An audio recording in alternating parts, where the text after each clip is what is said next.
Hello everyone, let's discuss our question. C8 H16 that can form cis transgeometrical isomers and also has a chiral center. तो हमें बताना है कि given options जो है उनमें से cis transgeometrical isomerism भी होना चाहिए और chiral center भी होना चाहिए. उस मॉलिक्यूल को हमें बताना है कौन सा है. तो ऑप्शन ए से शुरू करते हैं. ऑप्शन ए में हमें जो कंपाउंड गिवन है ध्यान से देखोगे ज्योमेट्रिकल आइसोमेरिज्म वो शो कर सकता है. देखो यहाँ पर अगर ग्रुप हमें नहीं दे रखा तो मतलब क्या है वहां पर H अटैच्ड है. ठीक है, इसको मैं थोड़ा सा क्लियरली हाईलाइट कर लेती हूँ ताकि समझ में आ जाए कि ये हमने लिखा, दूसरे कलर से मैंने लिख दिया है. अब देखो एक आइसोमर तो ये हो गया हमारा, ठीक है, जिसमें हमारे क्या होंगे CH3 ग्रुप एक साइड पर होंगे. ठीक है, अब जो दूसरा ग्रुप है देखो राइट साइड वाले कार्बन पर डबली बॉन्डेड कार्बन पर जो दूसरा ग्रुप अटैच्ड है CH3 के अलावा वो कौन सा है.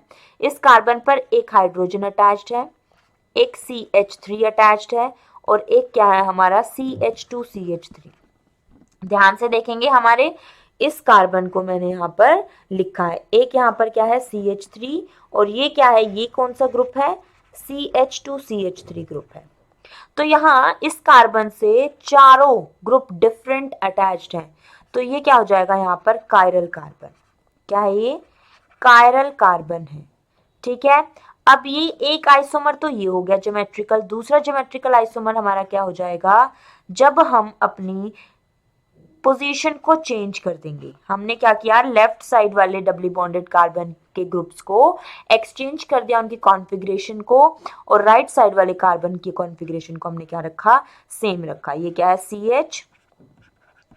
CH3 CH2CH3. तो यहाँ पर ये क्या है हमारा कायरल कार्बन है. फिर से इसको मार्क कर देते हैं, ये क्या हो गया हमारा कायरल कार्बन.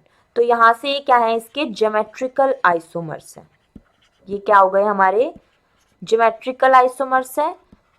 एक बार जब दोनों CH3 ग्रुप सेम साइड पर रहेंगे, ठीक है, क्लियर है सबको. और एक हमारा क्या है जब दोनों CH3 ग्रुप क्या है डिफरेंट साइड पर है, ऑपोजिट डायरेक्शन में. क्लियर है सबको, ये हो गया geometrical isomer.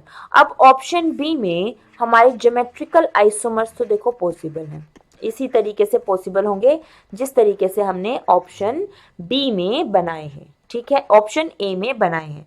But option B की अगर हम बात करें तो यहाँ पर दो ग्रुप हमारे सेम अटैच्ड हैं इस कार्बन से, तो यहाँ पर क्या होगा no chiral carbon. Chiral carbon कब होता है हमारा, जब एक कार्बन से चारों ग्रुप क्या होंगे डिफरेंट अटैच्ड होंगे.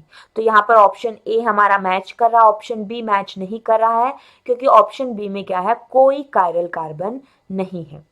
सी क्या है both of these, D none of these. तो यहाँ से ऑप्शन ए क्या आ जाएगा हमारा correct answer of for this question. तो ये हो जाएगा हमारा करेक्ट आंसर. आई होप सबको क्लियर है. That's all about the question. Thank you everyone.